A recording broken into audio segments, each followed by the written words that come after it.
memenuhi kebutuhan pendanaan di perusahaan-perusahaan ini memang salah satu cara yang tepat adalah IPO.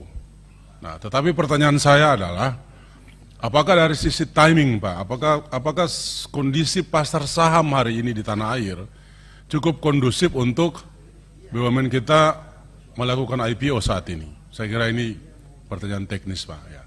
Saya tidak mau masuk pertanyaan terlalu teknis karena saya percaya Bapak-Bapak direksi ini expert di bidangnya. Sebagai politisi dan sebagai anggota dewan, saya punya kepentingan hanya untuk memastikan hal yang sifatnya prinsipil saja, Pak. Itu yang pertama. Yang kedua, Pak, kalau IPO ini asumsinya nanti berhasil, ya diserap oleh publik dalam jumlah yang signifikan dan dana yang tersedia itu juga sufficient enough untuk perusahaan, sehingga perusahaan-perusahaan ini dapat melaksanakan langkah-langkah korporasi sebagaimana yang telah direncanakan. Bagi saya ada satu hal yang sangat krusial yang tidak boleh luput dari perhatian kita, yaitu soal memastikan dana yang tersedia memadai itu digunakan secara efektif, sesuai dengan rencana-rencana korporasi yang telah disusun. Artinya jangan sampai dana itu di-generate banyak, ya, berhasil dananya terkumpul lewat IPO, tapi kemudian digunakan untuk hal-hal yang menurut saya itu tidak masuk dalam top priority sesuai dengan langkah korporasi yang telah direncanakan. Nah, dalam kaitan itu menurut saya salah satu elemen yang penting adalah pengawasan. Soal bagaimana para direksi atau manajemen perusahaan-perusahaan BUMN ini diawasi secara efektif. Kita tahu ada organ korporasi yang namanya komisaris, itu juga pengawas di internal. Tapi saya percaya sebagai pemilik saham atau sebagai shareholders, Kementerian BUMN juga harus melakukan pengawasan secara intensif, Pak. Saya 3 tahun 2 bulan anggota Komisi 6 dan duduk di tempat ini, Pak. Dari sekian banyak BUMN yang datang ke komisi ini, lebih banyak yang datang dengan bukan success story, tapi dengan sad story, Pak. Nah, kami berharap yang akan datang dalam forum rapat Komisi 6 datang dengan success story, Pak. Nah, untuk itu saya meminta supaya Kementerian BUMN betul-betul memastikan mekanisme pengawasan itu benar-benar terlaksana secara efektif. Kami juga Komisi 6 punya kewenangan mengawasi. Undang-undang memberi kami kewenangan konstitusional untuk melakukan pengawasan. Oleh karena itu saya minta juga langkah-langkah korporasi yang sifatnya material dan signifikan, itu juga tidak salahnya dilaporkan juga ke Komisi 6. Supaya kami bisa mengeksersis hak konstitusional kita dalam rangka pengawasan. Yang terakhir, Pak Wamen, yang ketiga, kan kita tahu bahwa kebutuhan gas kita ini bermasalah.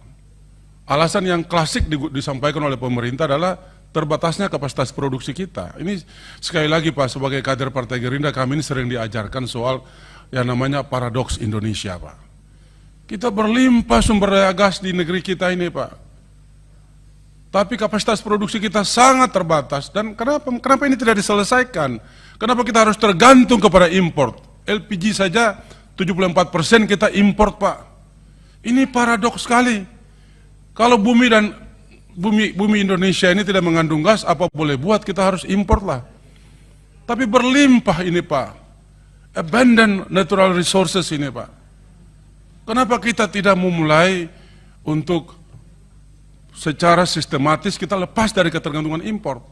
Karena itu saya minta, Pak, kalau IPO ini berhasil dan BUMN ini memiliki dana yang signifikan, Pak, saya kira lakukan juga langkah-langkah sehingga kita tidak tergantung pada impor, sehingga bisa memastikan pupuk tidak bermasalah dari segi suplai gas, sehingga ketahanan pangan dapat kita realisasikan. Saya ambil contoh misalnya di Maluku. Di Maluku ada potensi gas terbesar namanya Blok Masela yang sampai sekarang tidak tahu kapan itu harus berjalan. Karena Shell sebagai salah satu anggota konsorsium telah menarik diri. Dan dalam rapat di sini juga, Ibu Direktur Pertamina memastikan kepada saya sebagai wakil Maluku bahwa Pertamina berminat untuk menggantikan posisi Shell dalam konsorsium impact tersebut, sehingga pengembangan Blok Masela dapat dilakukan. Saya mau bertanya kepada Pak Wamen, di kesempatan yang baik ini, Pak Wamen, dari perspektif Kementerian BUMN, apakah Pertamina layak dan siap dari segi finansial untuk menggantikan posisi Shell? Sehingga saya dapat menjelaskan kepada konstituen saya secara benar, Pak. Jangan sampai kita mengentertain mereka dengan bahasa-bahasa yang enak di telinga, tapi ternyata itu tidak terrealisasi, karena memang sebenarnya nggak siap. Di forum rapat ini Ibu Dirut Pertamina itu menyampaikan, Pertamina berminat untuk menggantikan posisi Shell sebagai anggota konsorsium Inpex Limited, Pak. Saya mohon konfirmasi dari Pak Wamen. Terima kasih Pak Ketua, itu saja. Billahi taufiq wal hidayah. Wassalamualaikum warahmatullahi wabarakatuh. Salam Terima kasih Pak Hendrik. Saya persilakan untuk mempersiapkan Natal dengan baik.